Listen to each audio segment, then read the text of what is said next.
Hola, everyone. Welcome to another Bible study.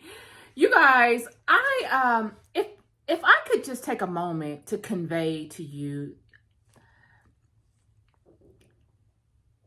the amount of effort it takes to come forward with these Bible studies. It does. Some days are easier than others.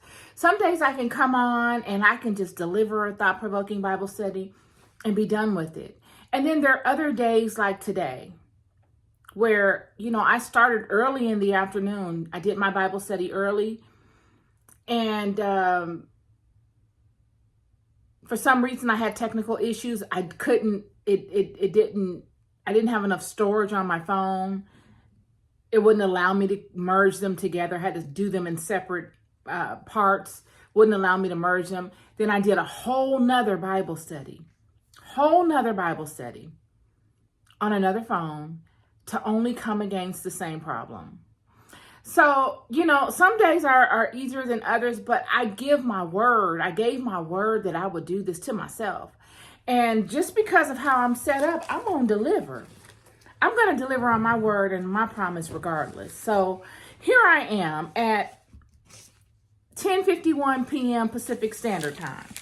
And I started this earlier in the day, way earlier in the afternoon. And here I am. Because it takes a lot of energy to come forward and just shoot from the hip with these Bible studies and to deliver on different perspectives. I have a whole board here that I've been pondering all week, all of my thoughts all week. These are things that I don't come up with immediately. They lay on me prior to the delivery of them. And I just let Spirit move. I'm the vessel. I know my role, and I stand in that. I don't overstep my boundaries of Spirit.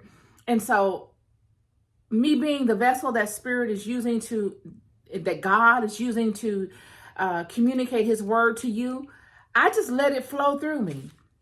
But it's so frustrating when you have to do it over and over again. And sometimes it's technical issues on the part of people or technology. And then other times it's issues because maybe it's something that I should be elaborating on in a different way or that I shouldn't touch upon. So I have to do them all over again.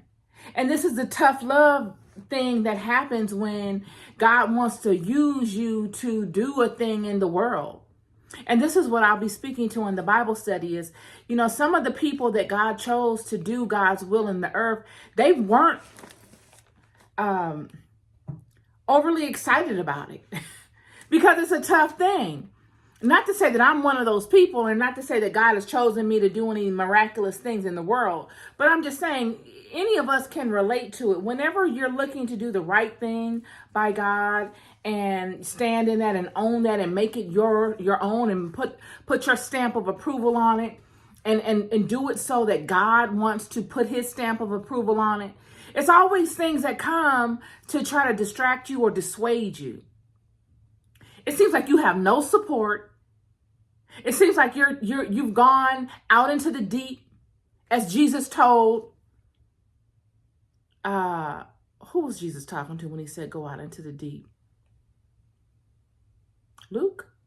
I can't recall. Well, when he said, "Go further out into the deep," and you feel like now that you've gone out into the deep, it's just you, and you have nothing to depend on but your own instincts and your own insight and your own intuition that you get from God. And you're limited to with your resources. But you got to own it, and you have to stand in whatever it is that you said you will do and make it happen. You have to be the magician. We're going to touch on all these things today. So as with all my Bible studies, let's invoke the Spirit of God in discerning me and directing me in the discernment of his word. Heavenly Father, I come before you in love. As always, I come before you to honor my word and my commitment to you. This is me and you.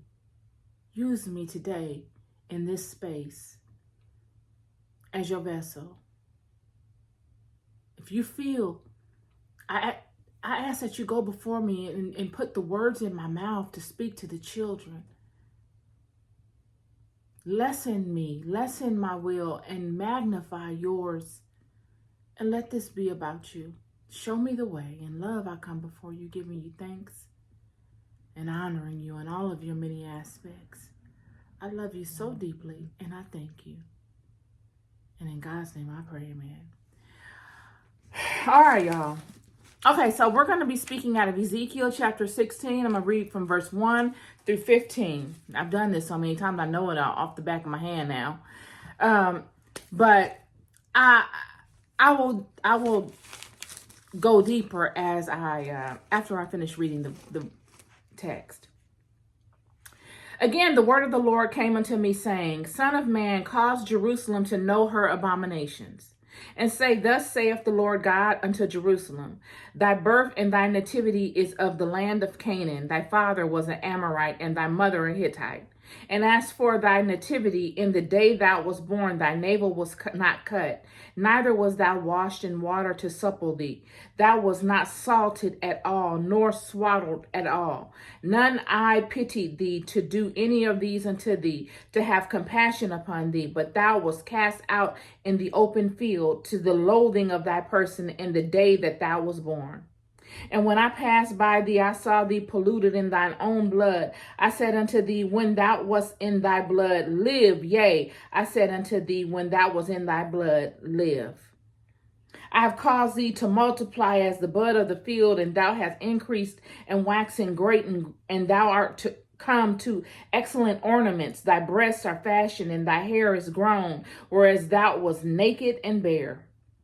Now when I passed by thee and looked upon thee, behold, thy time was the time of love.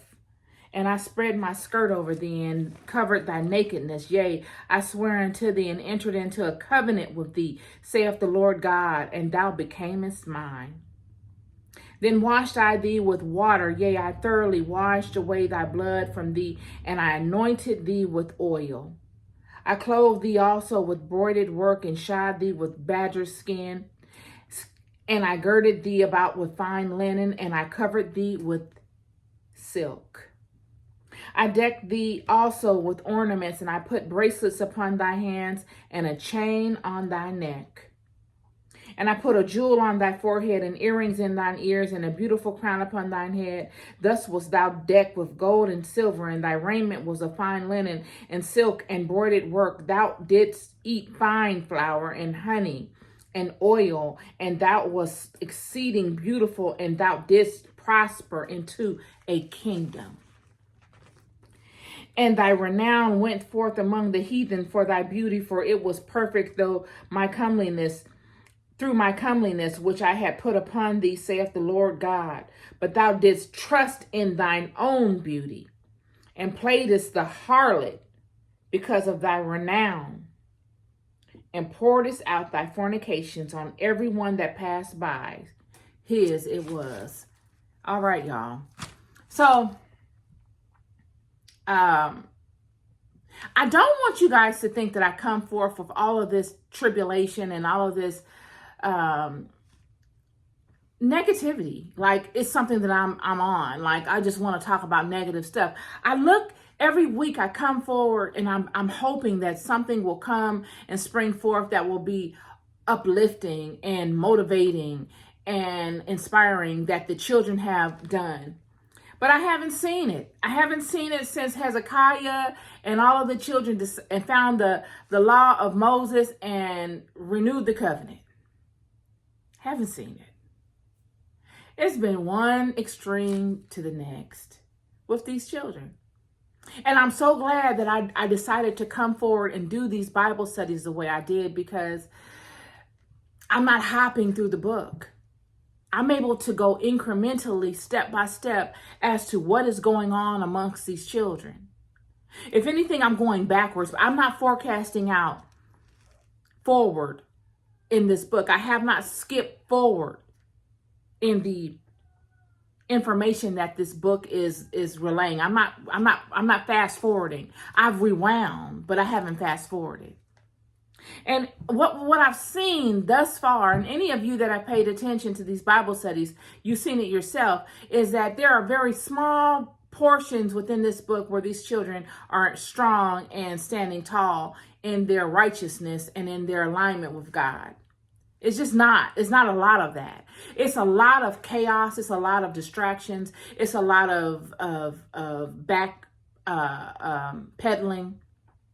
It's a lot of fear. It's a lot of them feeling as if they are confined and forced.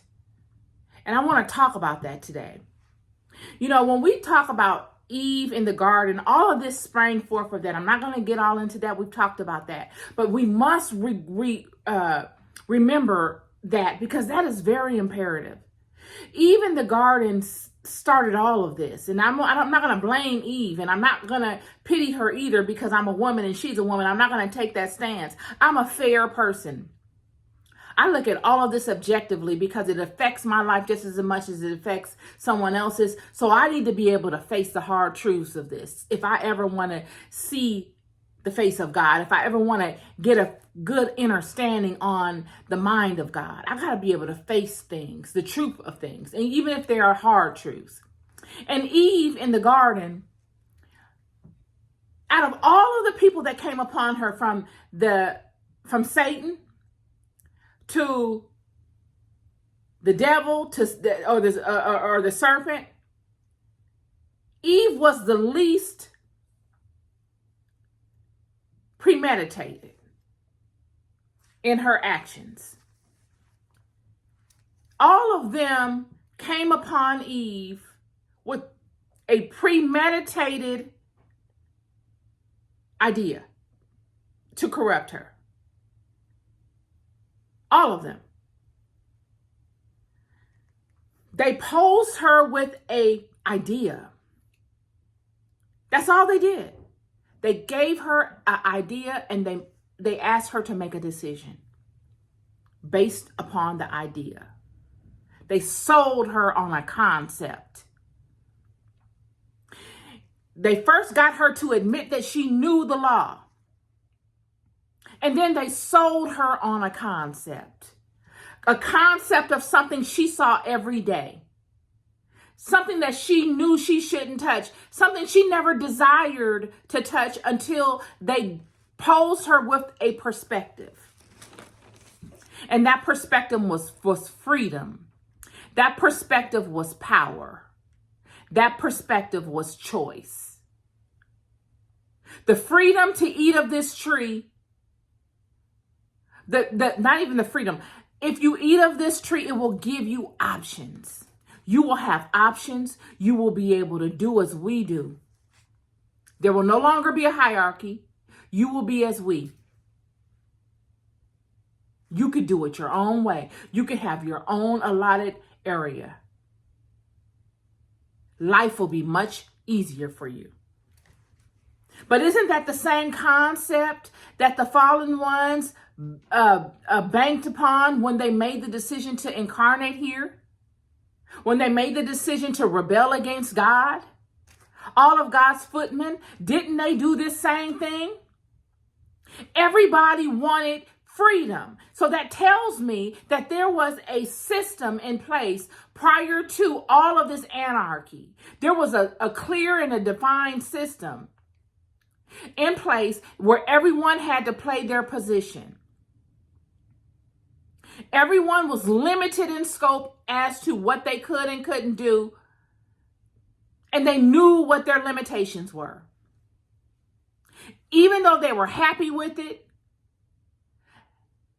they would have been even happier if they could go a little further with it. And that's why they compromised themselves, one after the next. God's footmen, Satan, the administrators, the people in the administration of the management of the garden, even came and corrupted the serpent, who was the wisest. The serpent was renowned in the earth. He was admired. He was respected. This is not some snake oil salesman at the corner pimping a woman. These are respected individuals. These are the heads. Even Eve, she's the head of the female lot. Adam is the head of the male lot. But these are all controlled environments. Nonetheless, I don't want to keep going with that. They corrupted them. One after the next were corrupted by a thought. And it wasn't just a thought. It was a thought followed by action. And this is what weighed so heavy. This is why God had to punish so heavily, because they no longer just thought it. The thought itself was a sin. To think that you could even do such a thing.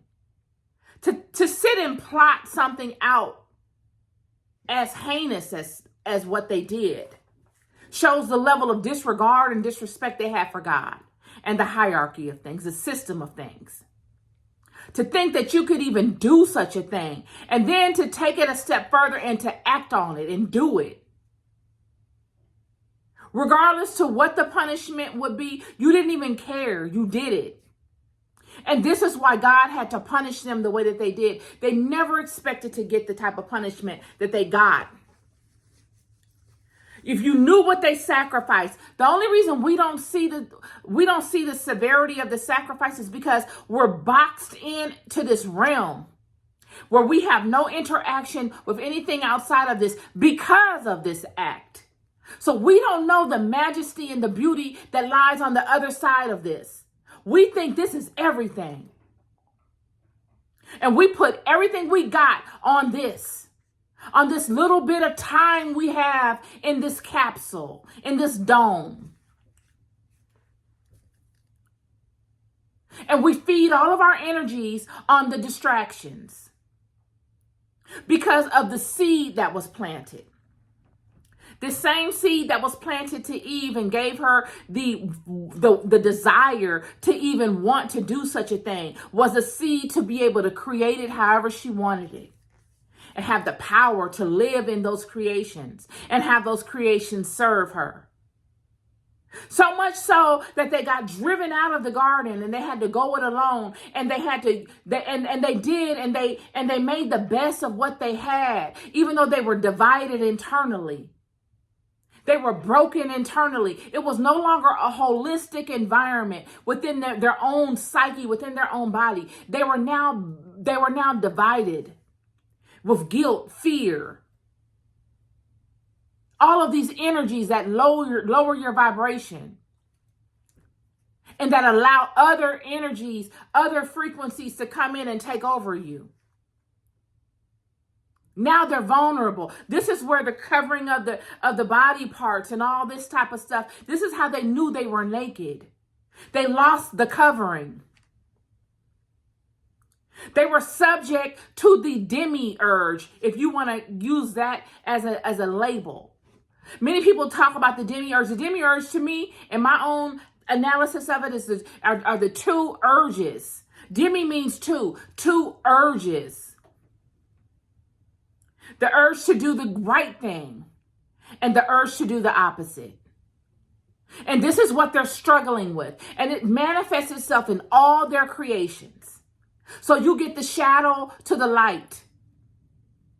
Whereas it was not that way in the beginning. It was not that. It was a holistic place. It was controlled. And many people, I look around and I see many of the other children speaking to, oh, God is a controlling God, and he doesn't want the people to be like him, so he controls and he kills people and he does this and he does that. This all spawned on because of the disregard for God in the beginning. All of this came on because of the decisions that everyone that God had blessed made. This was a free environment based upon rules. Any system that has no rules, friend, you don't want to be a part of. Rules are accountability partners. Who wants to be living in an environment where there are no rules? None. You yourself have an internal law and a rule system in your own heart. It's called your conscience. Who wants to deal with a person that has no conscience? Who wants to be around someone like that? How do you trust someone that has no internal balance system. Why would God's hierarchy, why would God's kingdom be set up any different? It's a check and balance system. I was speaking to someone not too long ago about the same topic, and they're saying, they hide the information. They, whoever they is, the government, the whatever, they hide the information, and we can't really ascend to the heights that we normally would ascend to because we don't know the knowledge and this and that. And I said, I'm glad we don't know it. Thank God. Thank God there was somebody, a hidden hand or someone that is delegating this and not allowing everybody to get the knowledge. Because what have we done with the little bit of knowledge that we've gotten? Just a little bit. This power that we have, like the Bible says, is small power. And look what we do with it. We pray to this same God to curse one another for nothing. We wish to do harm to people for things we ourselves do. We look to kill and destroy and maim people for things that should be forgivable, for things that we should show compassion and love to one another for. Because we ourselves have struggled with some of those same things. But that's what power does. That's what the ability to have choices does to some people. It'll turn you into a monster. And this is what happened on the planet. Yes, they got thrown out of the garden and they had to leave and they had to make a way on their own. But God showed mercy and grace and love to them, even still. But there were more rules and God was stricter on them because he had to be. Look at what happened. You have a child and you tell your child not to do something and they go out and do it. You're going to have to be a little stricter with them from that point on.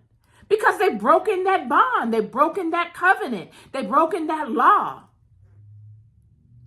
They have to earn that trust back. So here we are at a place where God is saying, look at all that I've done for you. I found you and you were nothing. You were laying in your own blood. And nobody even had enough love for you to rinse you off and to salt you down. Salt is the biggest purifier besides fire. I've said this before. Nothing purifies like salt and fire, friend. Fire purifies immediately. Salt purifies immediately as well, but it also purifies more and more over time. When you're a baby and they salt you, this strengthens your aura. It breaks up any negative influences that you may have upon you out of exiting the womb. It's like a force field. God is saying nobody even took the time to care for you, to give you any type of spiritual protection out of the womb. Nobody rinsed you off and even took the least amount of compassion upon you but me. It has been me. You were nothing before I came upon you. Nothing. Yet I dusted you off, I washed you off, and I salted you down, and I anointed you. I put a crown on your head, and earrings in your ear, and a chain on your neck. That signifies that you are mine. You are connected to me. That is a cable. That is a link spiritually to me. I crowned you. I anointed you. I made you the status quo amongst everybody. Nobody had risen to the heights in this planet that I had allowed you to rise to. And you got lost in that. You took that renownedness that I made you, that regal nature that I made you, And you made it your own so much that you thought it was you who did it. You stood in it so long that it became normal to you and you forgot from whence you came. You ever did that? You ever stood in something so long, whether it was a job you got? You were sleeping on your mama's couch 5 years. Everybody talking about you.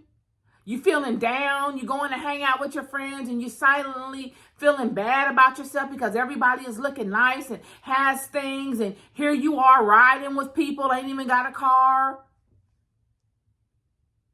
And then you get this opportunity at this job.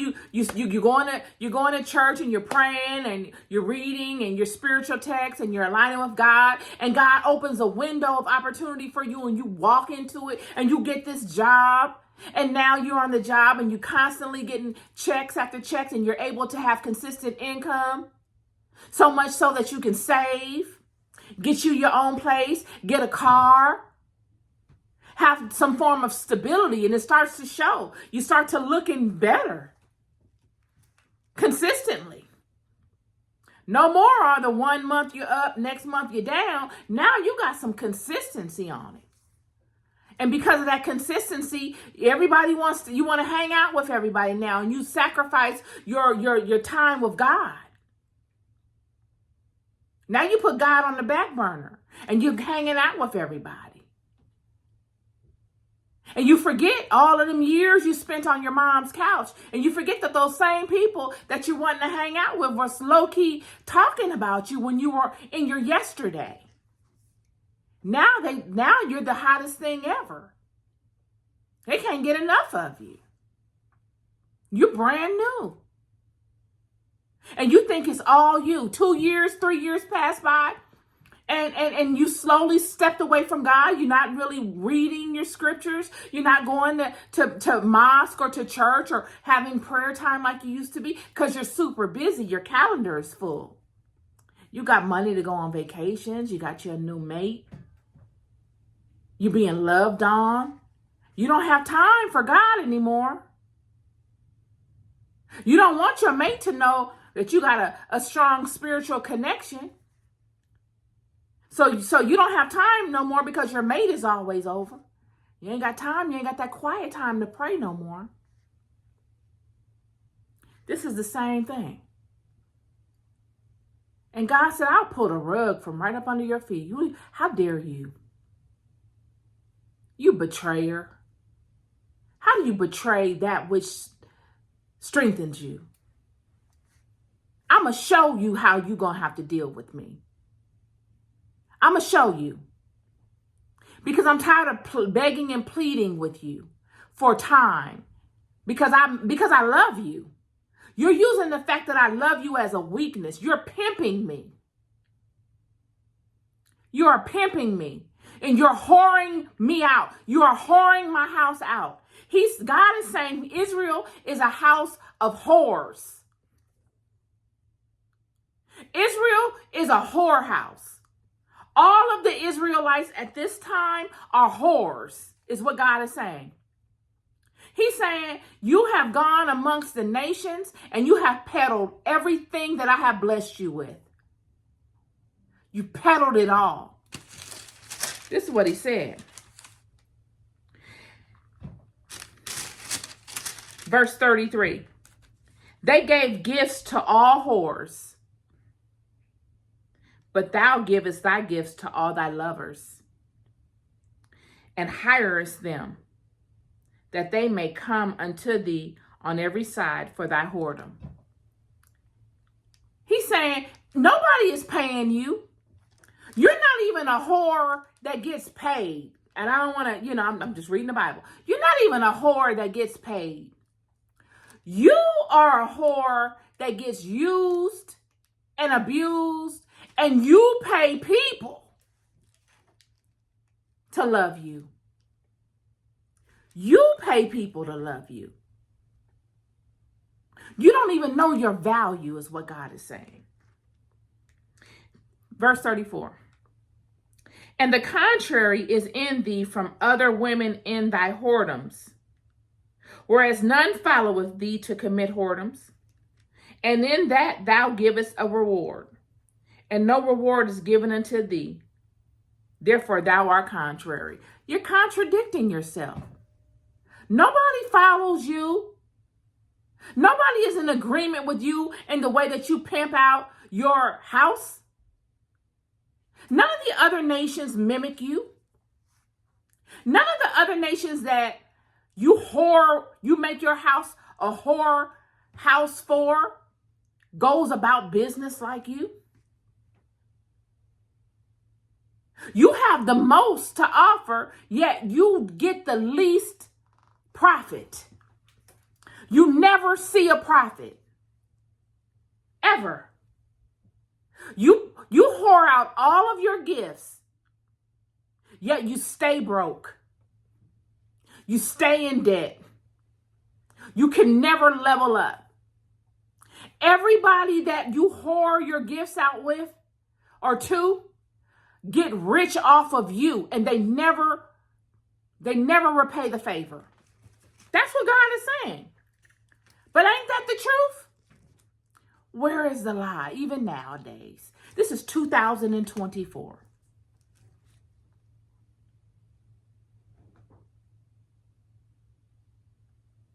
God is saying, so we already know what God is saying, okay? Let's rewind it a little bit. So we know Israel is broken. Israel is lost, y'all. Israel is lost in their own way. They've gotten lost because they have been blessed by God to walk in the earth. And God, while they were in alignment with God, has made everybody bow down to them. So they created silent enemies. And those that were not Israel's enemies were jealous of Israel. They wanted to be like Israel. So you got enemies and you got haters and you got people that wish they were you. So even if they can't be you, let's break them down so that they're no longer a threat and we can be who we are. Because with Israel on the scene, we can't really get to the heights that we need to get to. But if we can get Israel subdued, we can get to the heights that we need to get to, even if it's not as high as Israel is. Or we could piggyback off of Israel and use Israel.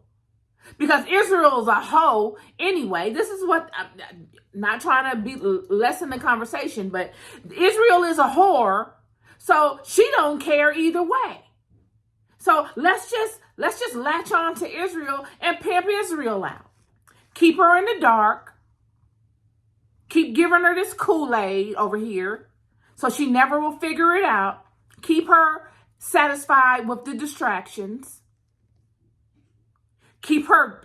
Gotta keep her out of alignment with God. That's the first thing we need to do. Because if she ever gets in alignment with God, even if she has a multitude of distractions, God will put an end to that. So the first thing we need to do is keep her out of alignment with God. And she will serve us all of her life.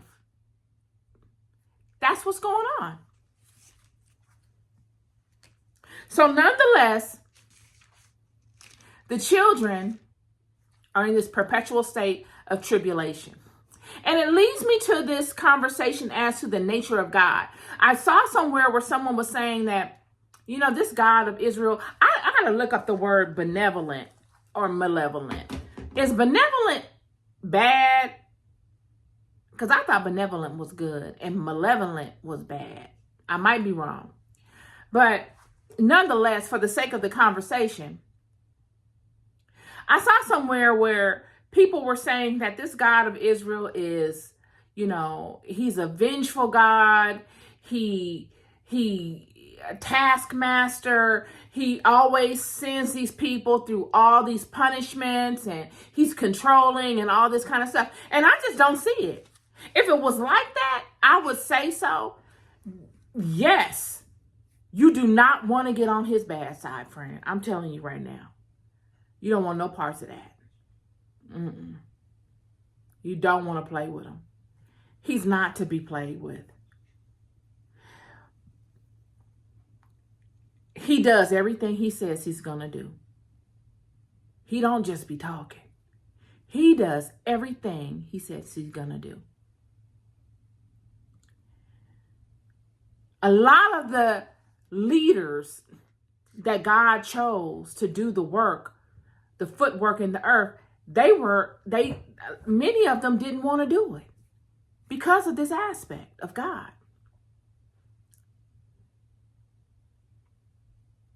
If God tells you to go and tell this to somebody, God will put a clause. I've seen it time and time again, a clause in the command and say, just in case you want to try me, you need to make sure you tell them exactly what I said.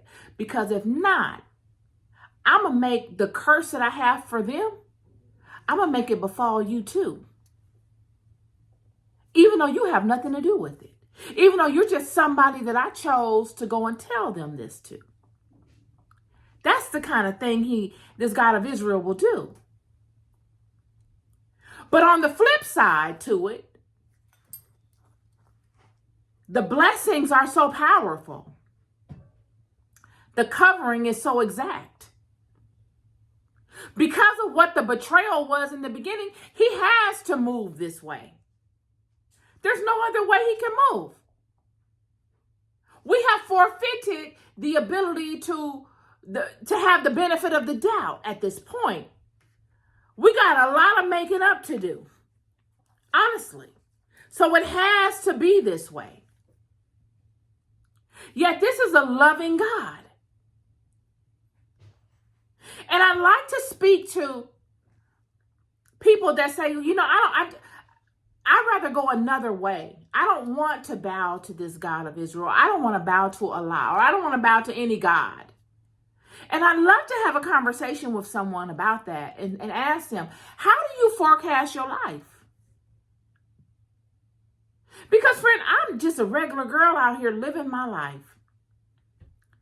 And I'm here to tell you, friend, I'm sorry, I had a technical issue, that there are things that will come upon you in life that you just can't prepare for. That you will need a supernatural presence to assist you with. It will be beyond you. If you think you got everything it takes to navigate these rivers of life, I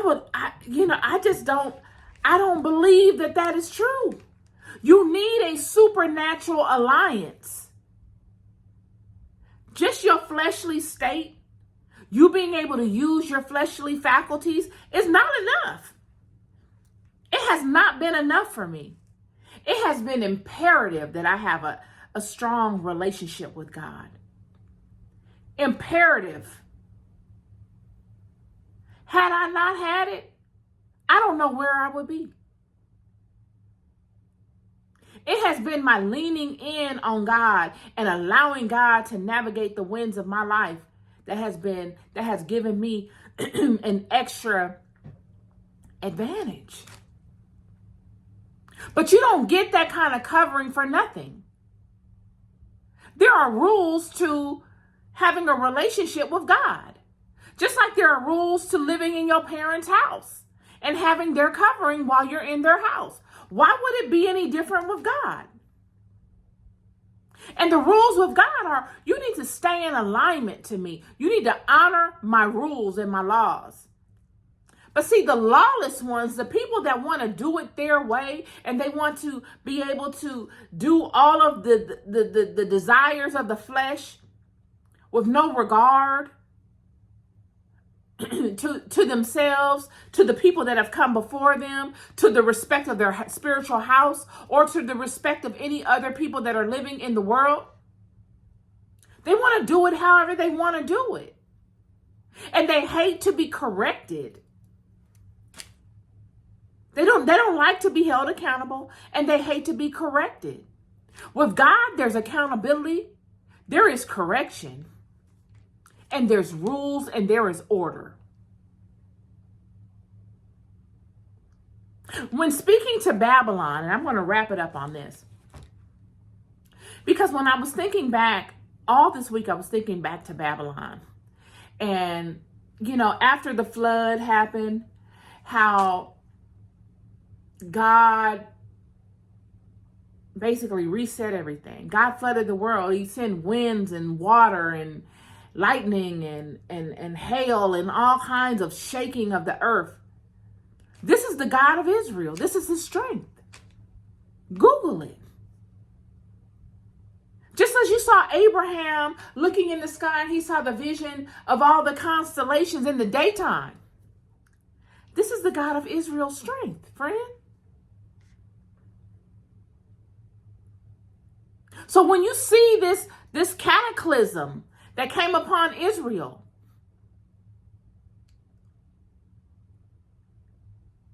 you saw a supernatural situation at hand. You saw the wrath of nature in effect, something that we can't even communicate. We've never seen anything like it. Yet these children saw it.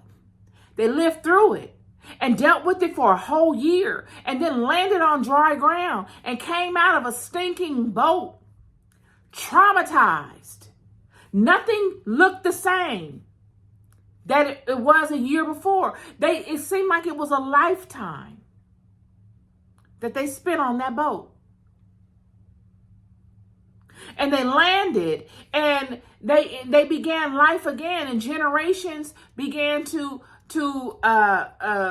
come and go. And they were one. The whole world spoke one language.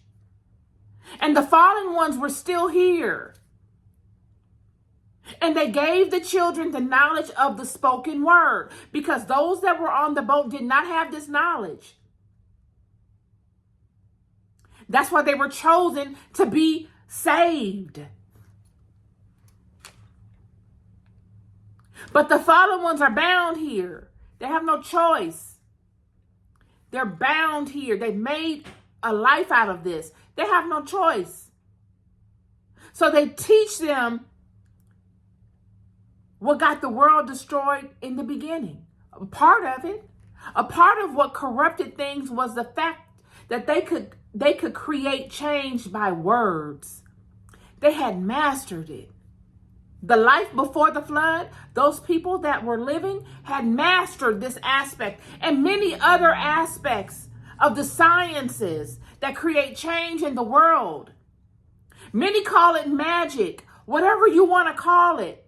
Shamanic activities, whatever. Priestly work. Okay. They had mastered it. And one aspect of this science was the ability to use sound to create change in the physical reality based on your will. To speak things into existence. In the beginning was the Word, and the Word was with God, and the Word was God. John 1. And then it went as far to say, the same was the beginning with God. So what does that tell you? That tells you in the beginning was the Word, and that was it. It was sound. It was the frequency. That was the beginning.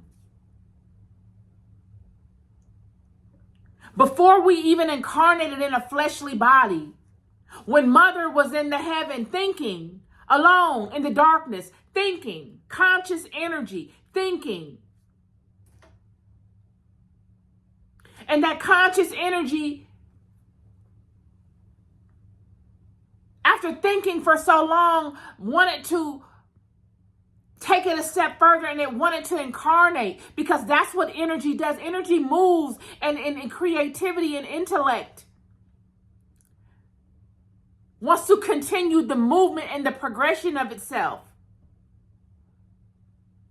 So she went from being a conscious energy in the ethereal to then slowing portion of herself down and incarnating in the physical, leaving a large portion in the ethereal, but having a tether of having a portion of her tethered into the physical.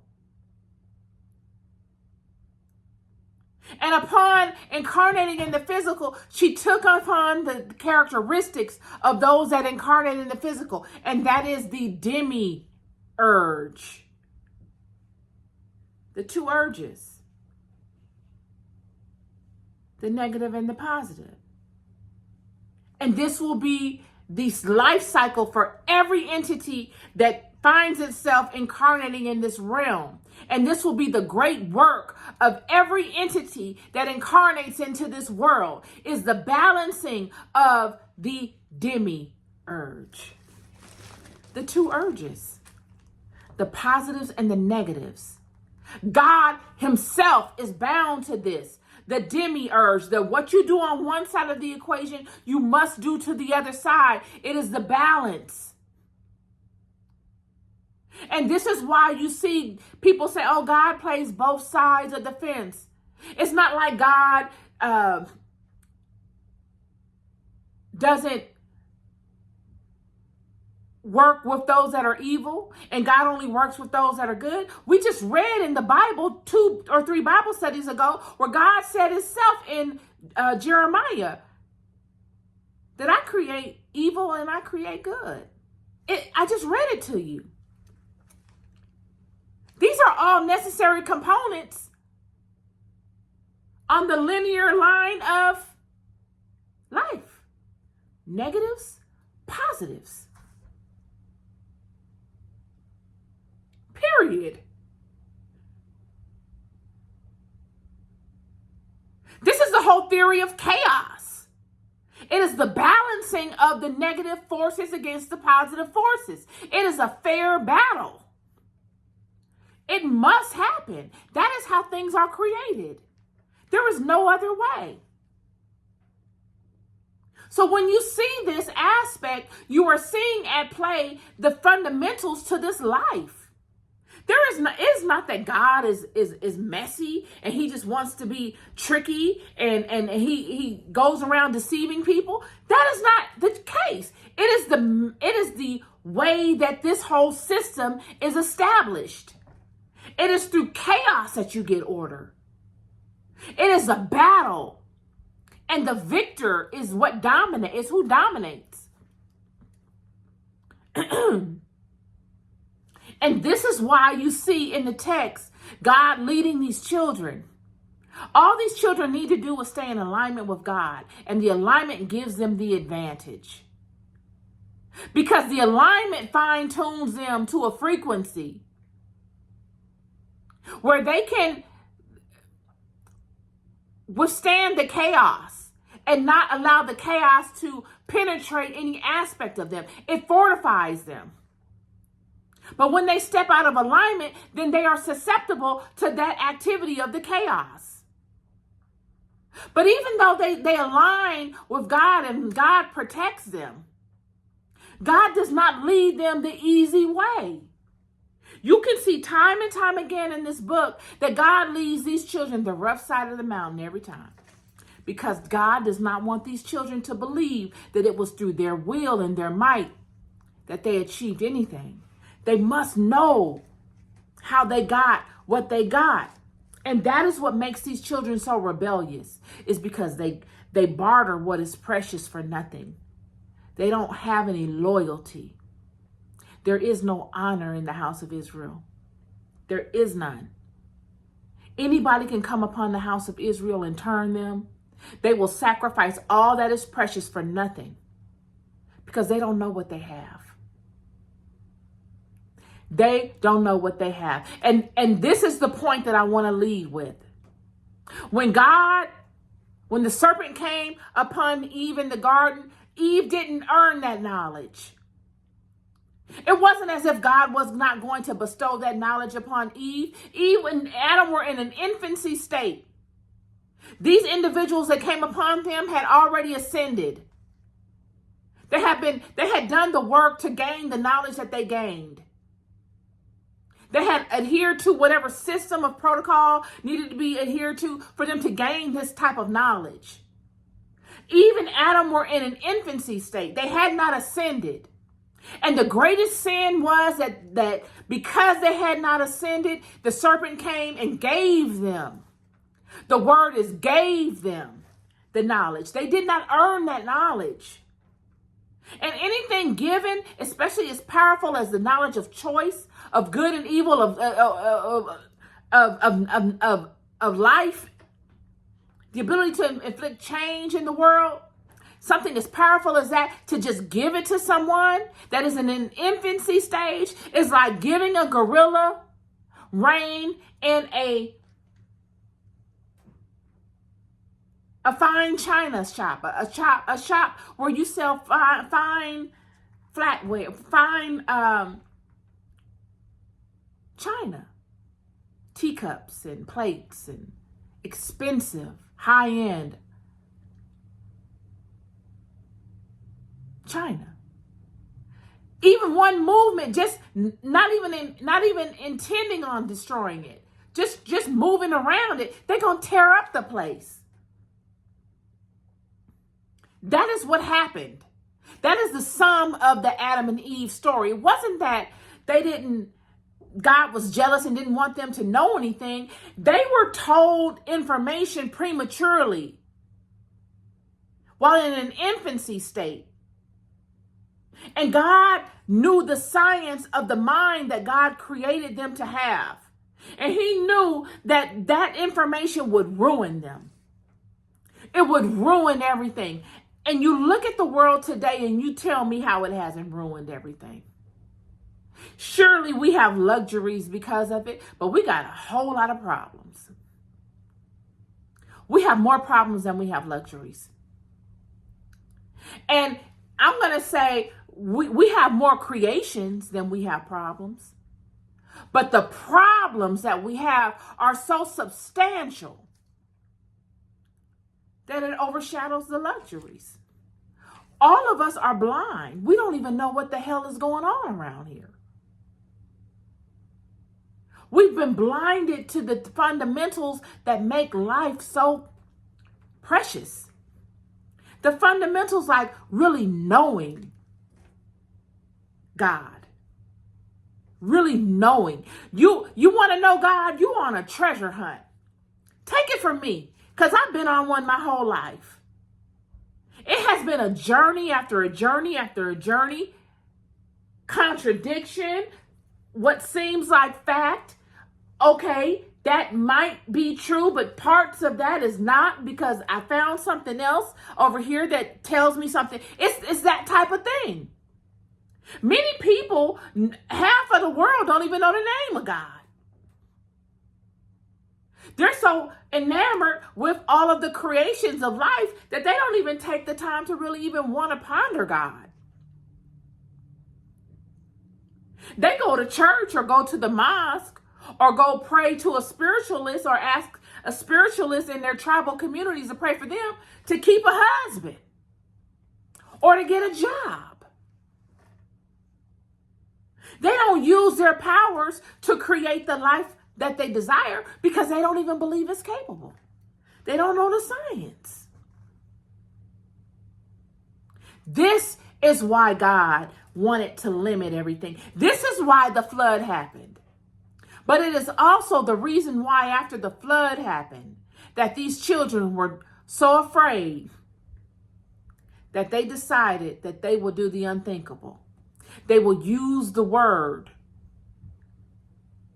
to create change in this life, to try to protect themselves from God. That's exactly what they did in Babylon. When you hear about the Tower of Babel and how tall it was and how they built it up all high in the sky, why did they build it so high?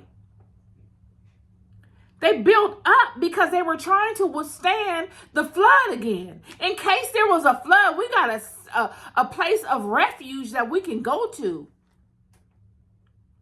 that we can find safety in, as if you can hide from your Creator. But isn't this what happens when you get amongst people that are nemesis to your Creator?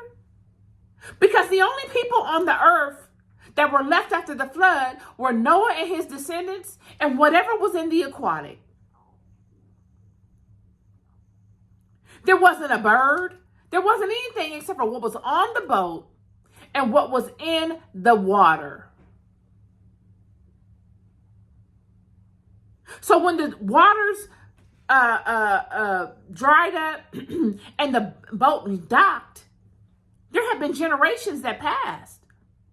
These people have began procreating again. And they all began talking in the same language. The world was unified as it had never been before. There was utter unification. Sure, there were wars and things going on. People don't always agree. But there was one idea, one tongue. And they created a tower in a city called Babylon. And they created this thing through word. They used sound frequencies to create with.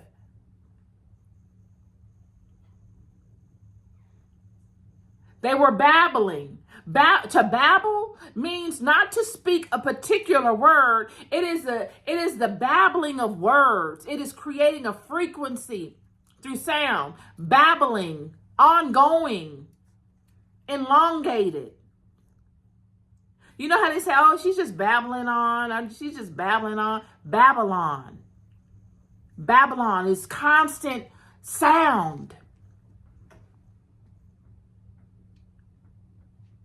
And God is saying, okay, we see what's happening out here. It says here, when the gods, now there's two instances that we hear in the Bible where they say the gods that I've seen so far. One was in Genesis, and it says, let us make man in our image and in our likeness. That was in Genesis 1. That spoke to more than one God. And then the second instance is in this Babylon instance when he says, come, let us go down and confuse their language that they may not understand one another's speech. It's two instances. Both of them are in Genesis. The first one, Genesis chapter 1. The second one, Genesis chapter 11. So they're seeing this from the sky, the heavens, the sky. And they said, we got to do something about this because there's not going to be anything that they won't be able to do. It wasn't the fact that they were able to create with the sound because they had done that before the flood. It was the fact that they had been given the knowledge again. They did not earn it. This is premature knowledge being given again that will only corrupt them. Period. It will only corrupt them. If this knowledge to create with sound is given in the wrong hands prematurely to someone that hasn't earned the right to have this knowledge, that hasn't been fine-tuned by the ascent spiritually, they will destroy again. They will create havoc in the world again. This is why they said, let us go down and break it up. It wasn't to control, and because you could put a spin on anything, but I'm going to put my spin on it because I pondered this. And I myself, being a woman, a spiritual woman, have walked the paths of life, and I have seen how people that have not earned knowledge get a little dose of knowledge, and how they use it for pettiness. They use a little bit of spiritual knowledge that really ain't gonna do nothing but harm themselves, but they use it with the intent of harming someone else, not knowing the rules to it. You ever met someone like that? You ever met someone that maybe has a tool or something or a knowledge on something and they've never really used it. They don't have a long experience of using it. And they're using it in the wrong way and it's going to hurt them because they don't have the training.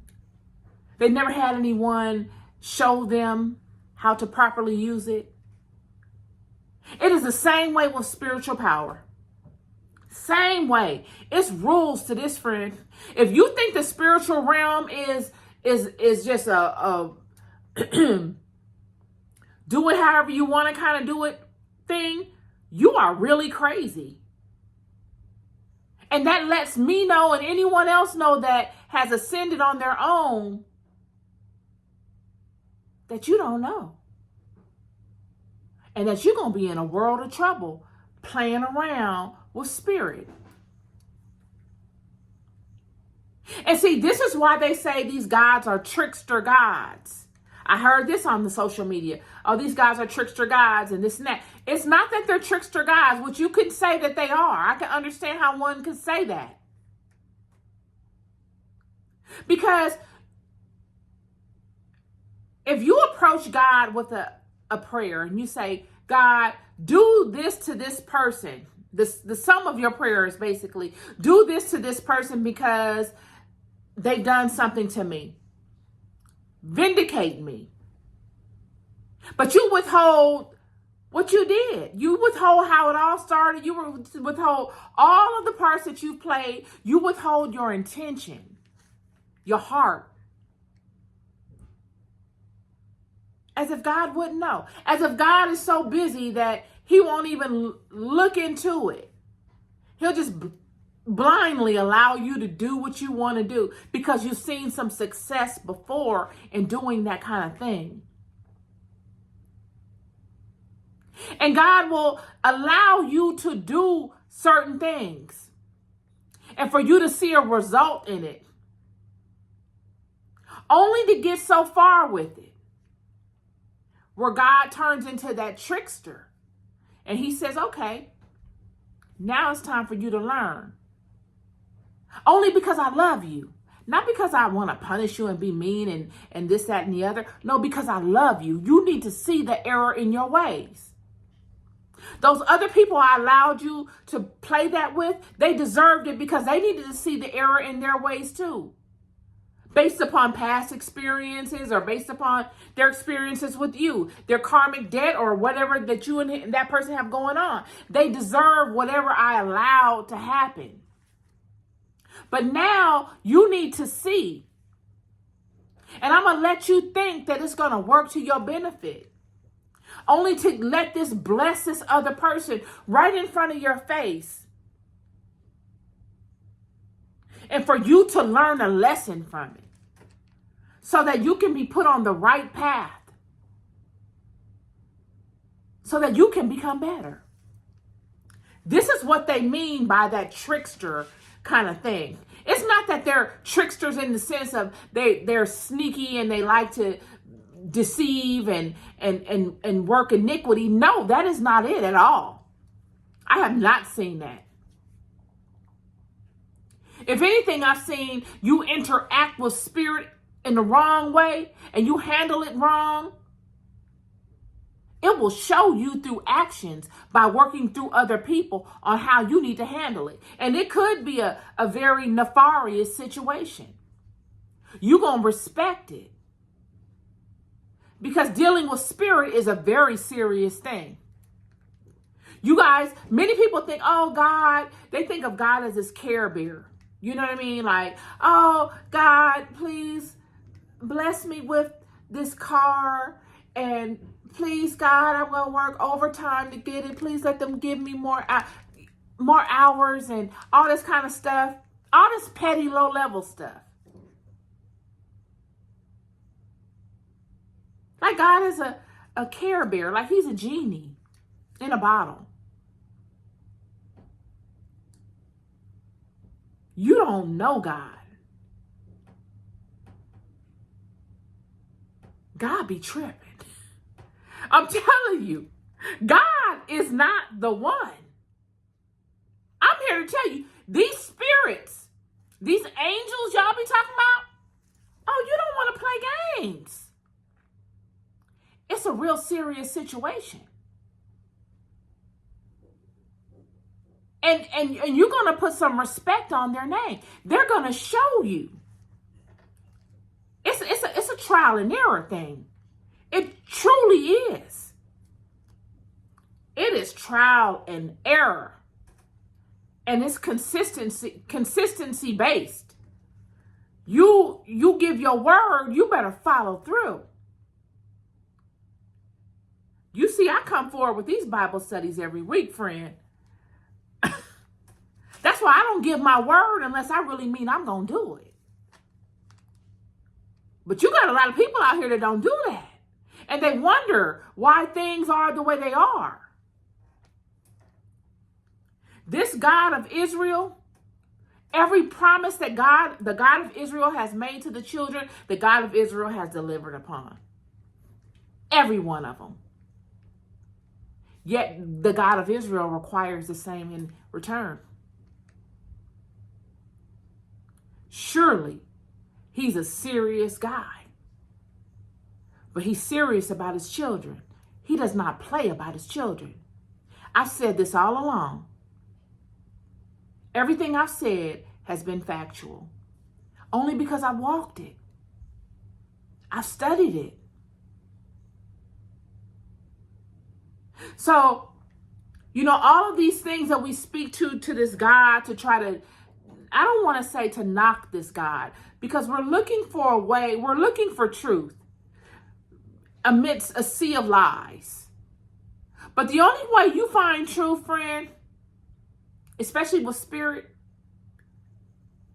is to get active with it. You're not going to find truth with God or with spirit by talking about it.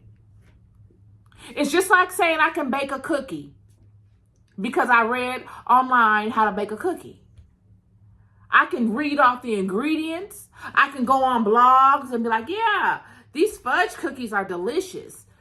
Put this in there and put that in there based upon stuff that I've read online. Yeah, don't nobody know. I've never baked a cookie in my life. But I know how to talk it like I have. You learn by getting after it. Period. And once you get after it, the truth will reveal itself to you. And your conversation will be different. You'll offer up a perspective that is not the status quo. You'll be able to put your own flavor on a thing and speak to it from your own perspective with your own little nuance on it. That's how you make it yours, because now you're making it yours through your own experiences and through your own eyes.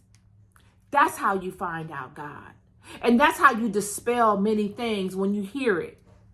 This God of Israel is a loving God, but he has to be very strict because of all of the things that have happened prior to, that we are now suffering from.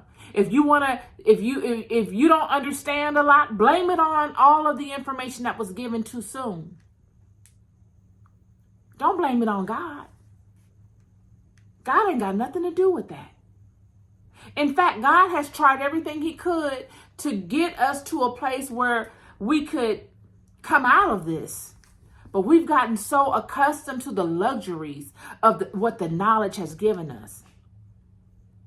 And if you can take the luxuries, you got to take the negativity, because they go hand in hand. They're the shadow side to the luxuries. They walk hand in hand with them.